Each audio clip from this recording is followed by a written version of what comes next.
উন্নয়ন খণ্ডৰ এজন মই খেতিয়ক। বৰ্তমান ইয়াত এতিয়া এইবাৰ ভেন্দি খেতি কৰিছোঁ।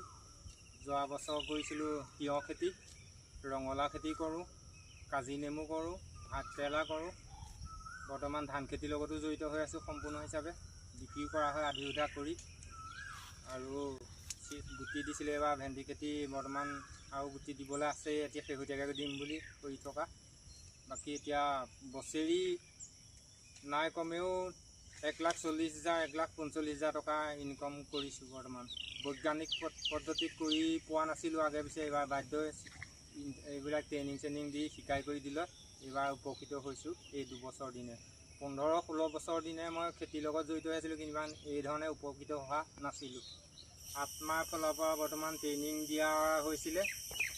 ট্ৰেইনিঙত এতিয়া এইবিলাক গোটেই প্ৰশিক্ষণ দিছে, সাৰ কেনেকৈ বনায়, কেনেকৈ দিব লাগে, কি কৰিব লাগে। বৰ্তমান এতিয়া ট্ৰেইনিং বাইদেৱে খবৰ দিয়াৰ মতে যাওঁ ট্ৰেইনিঙত।